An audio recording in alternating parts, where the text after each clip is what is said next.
Hello and welcome to EduQB's YouTube channel. My name is Harsh Singh and in this video we shall discuss the Gazette for 20th August 2021, your daily guide to UPSC current affairs.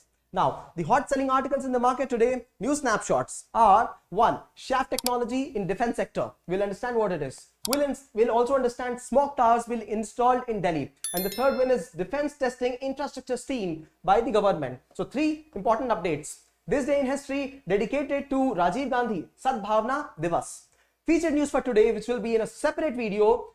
We have 2 videos, one on featured news and the other one on rest of the articles. So the featured news for today is on a very important article that is on Taliban gaining power in Afghanistan and its impacts on India. So in this article, we will understand what is the brief history of Afghanistan in the last 5 years, its impact, the impact of this takeover on countries like Pakistan, China and India. Specifically India, because we are Indians, because questions can be asked from this fair, and India has got a lot of trade, connectivity, investment in Afghanistan and its impact. So this video will be a holistic video on Afghanistan and India.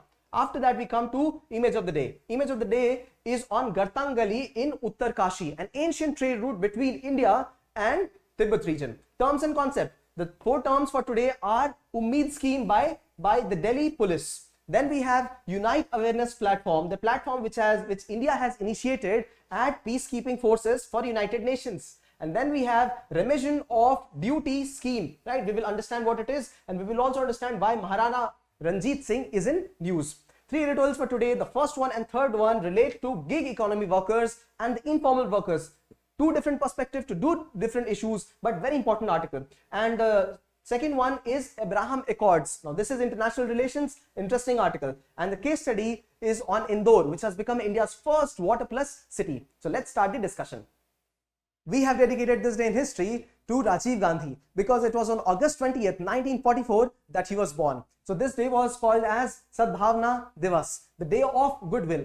Rajiv Gandhi was the youngest prime minister of the country and he was the 7th prime minister of the country. Also, he was assassinated in the year 1991, but before that, he participated in very important activities for the country, which were 1. Development of telecommunication in India, and the second one is development of Panchayati Raj institutions, right? Before it was constitutionalized in 1992-93, before that, it was Rajiv Gandhi who led the grassroots development of Panchayati Raj institutions. Rajiv Gandhi and Sadbhavna Divas. Snapshot 1 is on shaft technology.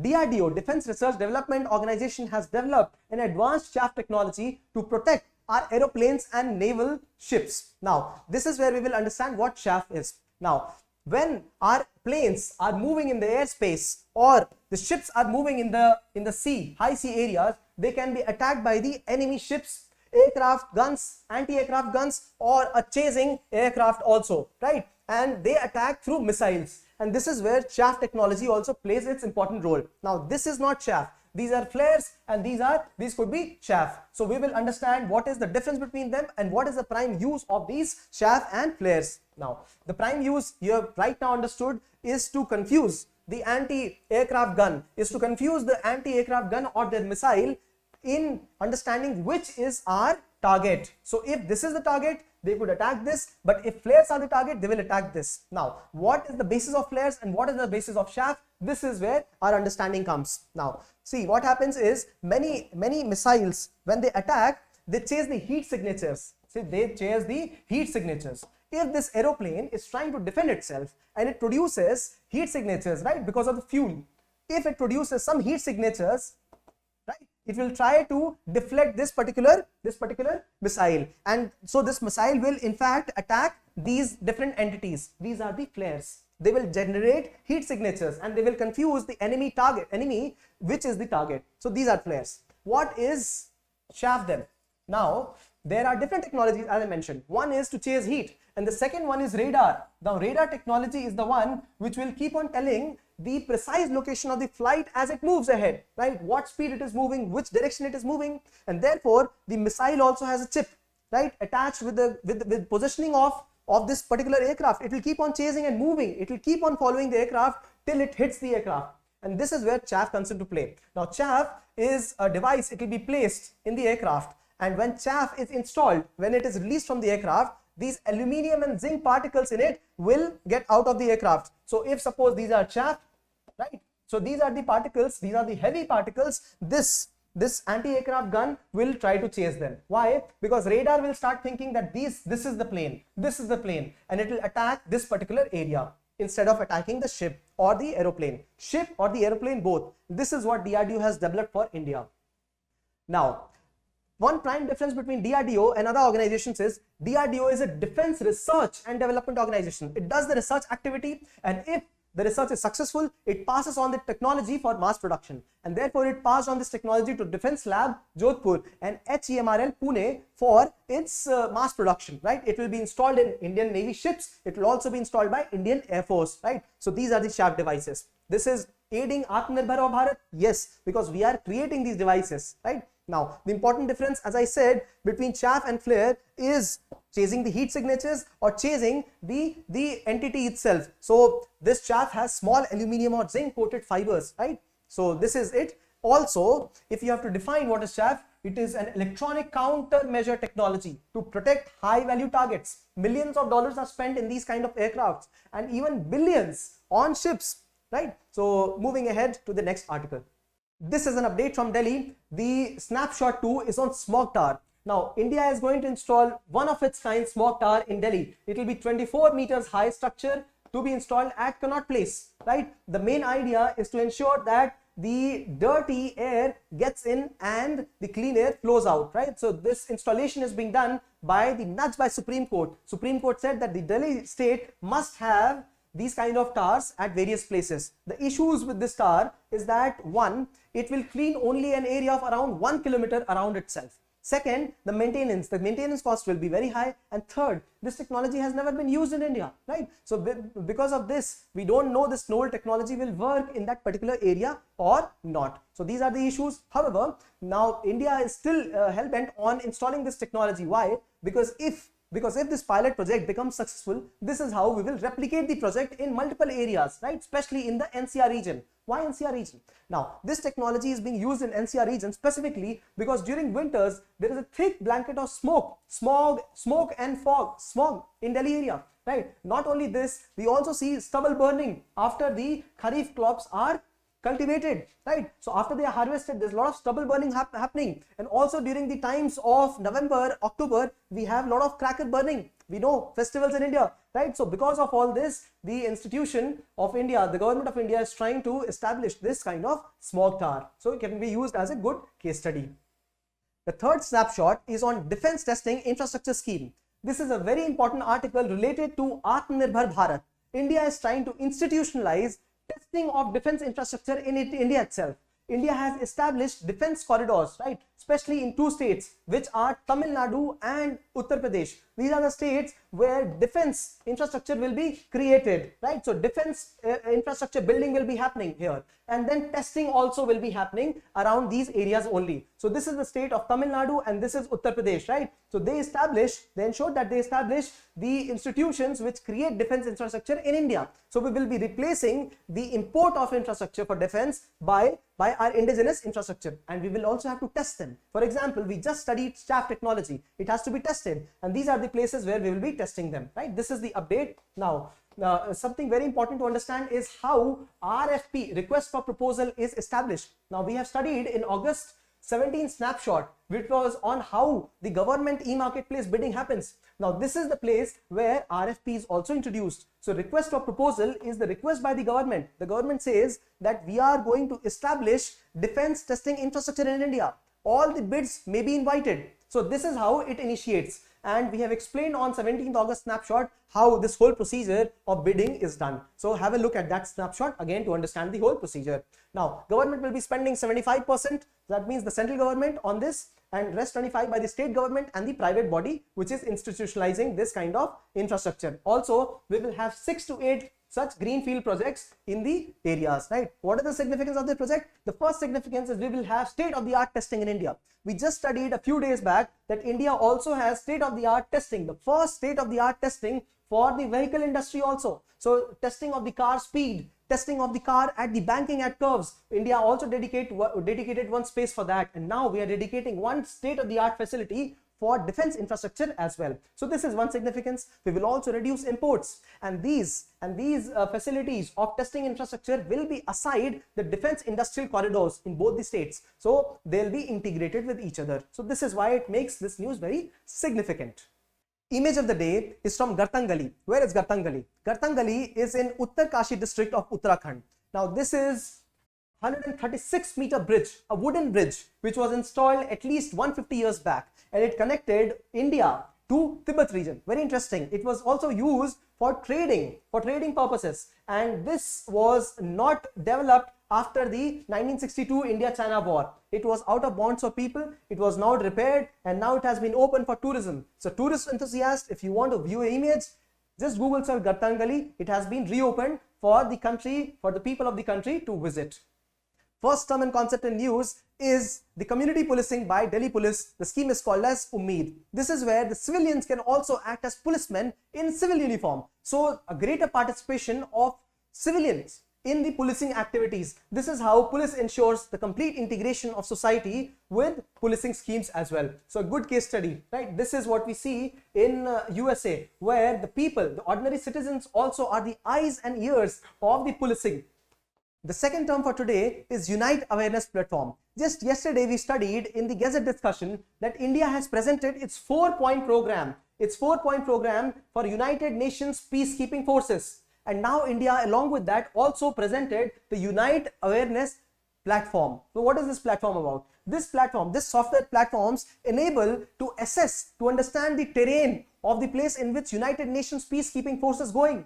So to be able to protect them, to be able to visualize, coordinate all the activities happening, the operation happening in those areas, this Unite Awareness platform has been developed by India. India has gifted this to United Nations, and one can see live videos and satellite images of the place in which United Nations is trying to defend or increase its peacekeeping, right? Now this is important. These kind of initiatives are very important because United Nations has a peacekeeping force. It is not an offensive force.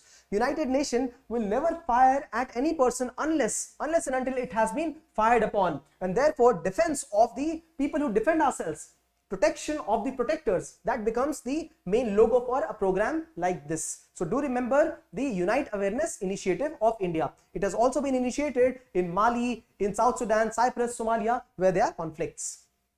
The third term in news is remission of duties and taxes on exported products scheme. Now this scheme becomes very important because this scheme recently replaced the previous scheme, MEIS scheme, which is Merchandise Export from India scheme. Now we had studied both these schemes on 10th August snapshot in detail because the government, the Prime Minister had said that India ought to become a $400 billion export economy, right? And therefore we studied all the various schemes.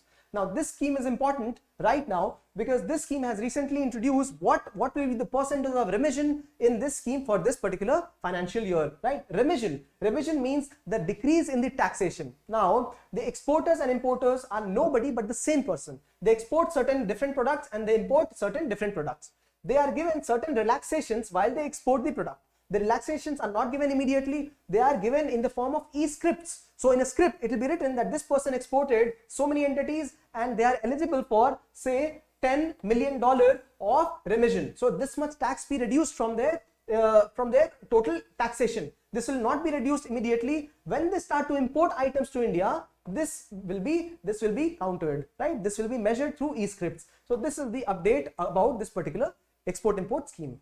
The fourth term in news is on Maharaja Ranjit Singh. His statue was vandalized in Pakistan in Lahore Fort. Now, he is also known as Sher-e-Punjab because he conquered back Lahore, the capital city, for his empire. He was born in Gujranwala, which is now in Pakistan, right? So therefore, Pakistan also has certain degree of respect for him. Pakistan has a minority community, Punjabis, right? The Indian Sikhs also in Punjab. So there is a Western Punjab and there is an Eastern Punjab. Western Punjab is a part of Pakistan and East Punjab is a part of India, right? Both these states, Pakistan and Indian states, they speak the same language and they also have a history of the Sher-e-Punjab. He was also Asia's most powerful indigenous army, right, in the form of the Khalsa army, and he was the one who turned the Harmandir Sahib into golden temple, right, by covering it with gold. So Maharaja Ranjit Singh. The first editorial is on the gig workers and how the exploitation is happening through artificial intelligence mechanism. So let's get into the understanding. The editorial begins by saying that there are some Twitter accounts, probably hacked ones, they are saying how these gig workers are being exploited, how they are being given low pays, right? There's opacity in how their payment is calculated, their incentives are not being given, and this is all being done by an artificial intelligence algorithm, by machine learning programs. How is it possible? Let us understand.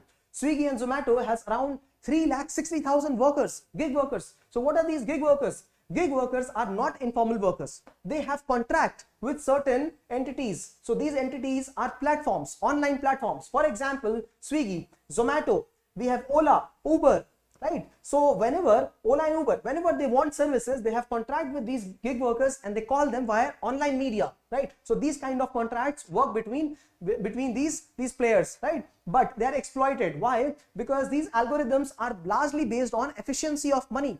They are variable, right? They're variable. They're based on weather, restaurant availability, customer distance, traffic prevailing in the region, the number of gig workers available, right? So various variables, but largely they are made in such a way that they maximize the profit. So a time comes when the gig workers has to be paid incentive. Suppose if they have had 11 rides and after 10 rides, so after 11 rides, they have to be paid incentives. Suppose, and they have already completed 11 ride, they will not be given the 12th ride. The machine decides it. It is not the individual who is deciding this. The machine says that to optimize, to maximize profit, we will not give this rider this next ride. So this is where ethical practices are also questioned, right? So audit must be done on such kind of algorithms. Also, use of sock puppets. Sock puppets is a software which will impersonate users. So this kind of mechanism should be adopted to ensure that if this algorithm is following efficiency only, or is it following some welfare for the people. The finance minister has already said that all the gig workers have to be under social security, and this is where some welfare for them should be done. As customers, as informed customers, what should we do? We should ideally try to help these gig workers by not utilizing such platforms which are exploiting the gig workers. So this is what is the editorial about. The second editorial is on Abraham Accords and how India can be a beautiful participant in this Abraham Accords. Abraham Accords was signed between Israel and two important countries in the Arab region. The two countries are Bahrain and UAE. Now, these countries have had departure from Palestine first, right? Palestine primacy. They have started to establish relationship with Israel also. So the article says that India is an important participant. India could be an important participant in Abraham Accords. We will see how. Now, India has already participated in a naval exercise, Zayed Talwar exercise with UAE. India will be holding an Air Force exercise with Israel. India also has established some relations with Oman also to have access to dry ports as well, right? Now, India has had to walk a trapeze wire balance. You know what trapeze wire balance is? The poles fixed here and a thin wire, and one has to walk over it. So this is trapeze wire walking. India has had to walk this line because India has faced friendship with Israel at one end and the strategic concern of India in the Middle East region. Why? Because India has had 80% of oil supplies from this region. Iraq, Saudi Arabia, Iran, UAE, India imports a lot of oil and India is dependent on these countries. So India has had to maintain a very fine balance of relationship between Israel at one end and the Arab countries at the other end. And this is where the Abraham Accord has crossed this India's position of walking on this thin wire, because now India can full-fledgedly have relationship with Israel and these countries, right? So the article goes on to say that this is a welcome step from India's perspective, right? What is the reason that these countries have started to establish a relationship with Israel? What is the reason? The reason is very simple. It is tourism, business. They will have direct ties, and firstly, they will have diplomatic ties. So there will be diplomatic missions established in all these countries for each other, right? So primary thing is religion. Why? Because the Al-Aqsa Mosque in Jerusalem, it is the third most religious place for Islam also, right? So after Mecca and Medina, we have Al-Aqsa Mosque in Jerusalem, and this kind of pact, the Abraham Accords, will help make the people one, integrate in the whole Arab region, right? So the article, going beyond the scope of the article a little, I would like to mention Turkey here. Turkey is one country which has got conflicts with Greece. Why Greece? Because they are neighbors and they have conflicts over the land area. Turkey is also very close to Pakistan, right? And Saudi Arabia is trying not to be participant in the Abraham Accords. So Saudi Arabia, along with Pakistan and Turkey, could be one alliance, and Greece along with UAE, along with Bahrain, along with Israel and India is another alliance. So you can imagine this mechanism in which there are two groups being formed. We have discussed this in one of the editorials, and you can take it forward from here, right? India has had to maintain a strategic balance in the past also. This is what the editorial says. For example, India also trained the forces of Saddam, the fighter pilots of Saddam Hussein, just because we used to import oil from Iraq. So India will have to maintain a fine balance of relationship between these countries also.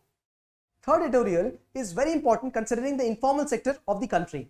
The article breaks down the labor force of the country, right? So 20% of them are the formal workers. Agree? Yes. 80% of them are the informal workers. Out of them, 40 employed in agriculture sector and rest of the 40 in non-agriculture sector. This 40 is further divided in 20 and 20 proportions, one in rural areas and rest 20% in urban areas. The article says that the people employed in the urban areas, the people employed in the formal sectors, they are the most well placed during these times. Why? Because during these times, the companies, the formal companies have done well. They have grown ahead. So they are more secure. Then the agricultural laborers, they are also happy and secure, thankfully. Why? Because these times good monsoons have happened, good agricultural productivity has happened. We are also exporting a lot of agricultural goods during the times of Corona. So India's agriculture during these times are secure. So overall good. What about the rest of the 20 and 20%? The people involved in rural areas in non-agricultural activities and people involved in urban areas in non-agricultural activities, they both are the most vulnerable during these times, right? So it says 40% in non-agriculture, the most worrying and vulnerable sections in the rural and urban areas both, right? Now the article speaks of the people involved in these areas: construction, trade, hotels, transport. They could be in some or the other sectors, organized sector also, the small companies also. So what has happened during this time, the editorial says that the small companies' work has been also taken over by the bigger organizations. So while we see that the Nifty, Sensex, they rise, but the development, the scope of development is not much for the smaller companies. That means the bigger companies have taken over the work of the smaller companies. And therefore, this GDP position, the position of the Sensex, the position of the market is not reflective of the ground realities of the small companies also. This is where the article says that formalization is a double-edged sword. If formalization is happening by forcing a small company to shut down and to increase the working of a bigger company, this formalization is not good for economy. On the other hand, if the smaller company only gets formalized in an organic way, by ensuring that the workers here are given social security measures, this is the way to go about it, right? So this presents the case for protection of informal workers in the urban workspace. Just like we have the MNREGS scheme, we must have a scheme to have employment in the urban areas also. The case study for today is from Indore, which has become the first water plus city in the country. Indore also happens to be the cleanest city in the country. How has it happened? Now, before anything, 80% of the sewage water is not treated in India. Also, one of the important reasons for it is because we have outdated sewage treating plants. They don't work well. And this is where Indore, the civil servants there, work very well to ensure that Indore goes beyond this. This is the image of Indore, before and after. The municipal commissioner of Indore, who is an IAS officer, has shared this interview about this transformation of Indore into a water plus city. You can yourself witness this transformation. How has it happened? The important criteria the government shared for becoming a water plus city are: 1, treating all the wastewater. All the water that has been discharged has to be treated, right? No water will be discharged into the water bodies without treatment. This is important thing. And third one, that 30% of this treated water has to be reutilized in the city. This is the most important component of it. So public community toilets or watering the plants, they have to be utilized in those capacities. And Indore has actually done this with the help of the civil servants working in the area. And this is where is a powerful motivation for each of us, right? If we want to bring about a change like what Indore has done, we have to study well, we have to get through this examination. If you like this video, do shower some love on us through likes, comments, shares, and if you subscribe to this channel, you will receive timely updates so that you can watch these videos on time. Thanks for watching.